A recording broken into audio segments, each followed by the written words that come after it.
Hello everyone, स्व अध्ययन पर स्वागत है। आज हम कक्षा 7वीं विप्लव गायन कविता अध्ययन करेंगे। कवि है बालकृष्ण शर्मा नवीन। यह कविता एक क्रांति की गीत है जिसके द्वारा कवि ने जीवन में परिवर्तन लाना चाहते हैं।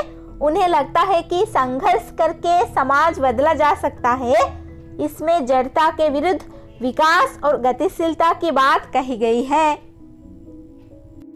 कविता कुछ इस प्रकार है। कवि कुछ ऐसी तान सुनाओ जिसे उथल पुथल मच जाए, एक हिलोर इधर से आए, एक हिलोर उधर से आए। इन पंक्तियों में कवि अपने साथी कवियों को अनुरोध करते हैं कि कोई ऐसी तान सुनाओ जिससे हर तरफ उथल पुथल मच जाए। उथल पुथल इतनी तेजी से हो कि एक तरफ से एक झोंका आए तो दूसरी तरफ से दूसरा झोंका। यह कविता उस समय लिखी गई थी जब भारत का स्वाधीनता आंदोलन अपने चरम पर था। कवि ने भी असहयोग आंदोलन में बढ़ चढ़कर हिस्सा लिया था। यहाँ पर उथल पुथल का मतलब है लोगों को उनकी तंद्रा से झकझोर कर उठाना ताकि वे गुलामी के खिलाफ लड़ाई लड़ने को तैयार हो जाएं। सावधान मेरी वीणा में चिंगारियां आन बैठी हैं, टूटी है मिजरावे, उंगलियां दोनों मेरी ऐंठी हैं। कंठ रुका है महानाश का, मारक गीत रुद्ध होता है। आग लगेगी क्षण में, रुतल में अब क्षिप्त युद्ध होता है। यहाँ पर कवि कहते हैं कि उनकी वीणा में चिंगारियां प्रवेश कर चुकी हैं। वीणा की मिजरावे यानी तार के छेड़ने के लिए उपयोग में लाया जाने वाला छोटा उपकरण टूट चुकी है और वीणा बजाने वाले की उंगलियां ऐंठ गई है। गायक का गला बैठ जाने के कारण उसके मुंह से निकलने वाले महानाश के गीत का रास्ता रुका हुआ है। उस रुकावट से शीघ्र ही उसके तन बदन में आग लगेगी और हृदय क्षिप्त हो जाएगा। इन पंक्तियों में कवि ने किसी भी स्वतंत्रता सेनानी के हृदय में बसने वाले क्रोध और संताप को देखने की कोशिश की है। जब हर तरफ से प्रतिबंध लगने लगते हैं तो ऐसे में किसी भी वीर सिपाही का खून खोलेगा ही खोलेगा।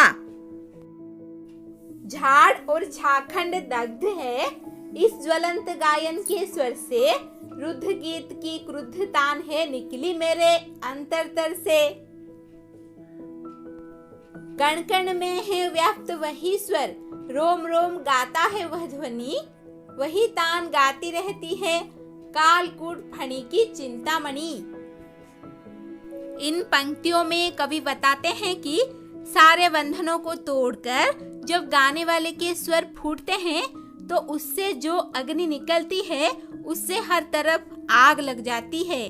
कवि के अवरुद्ध गले से जब क्रोधित होकर गीत निकलता है तो ऐसा ही लगता है। कवि जब गाने लगता है तो कण कण में उसकी ज्वाला फैल जाती है। तब ऐसा लगता है कि जैसे किसी विषधर के फण में लगी मणि से ज्वाला फूट रही हो। आज देख आया हूँ जीवन के सब राज समझ आया हूँ, भ्रू विलास में महानाश के पोषक सूत्र परख आया हूँ। इन पंक्तियों में कवि पराधीनता के लंबे संघर्ष की बात बता रहे हैं। पराधीनता के लंबे संघर्ष ने कवि को जीवन के सभी राज का मर्म समझा दिया है। कवि को पता चल गया है कि किस तरह उस गुलामी के विनाश के सूत्र काम करते हैं और वह पराधीनता का विनाश करने को पूरी तरह तैयार है। इस कविता में हमने पढ़ा, कवि कहते हैं कि मेरे स्वर को प्रकट करने वाला गला जोश की अधिकता से रुक गया, इससे निकलने वाला विनाश का गीत रुक गया है, परंतु अब जो परिवर्तन आएगा वह रुक नहीं पाएगा क्योंकि वह आक्रोश हमारे अंतर्मन से उठा है जो इन परंपराओं रूढ़ियों को पूरी तरह से समाप्त कर देगा। मेरे मन के अंदर से उत्पन्न क्रोध भरी तान से युक्त गीत सामान्य गीत नहीं है।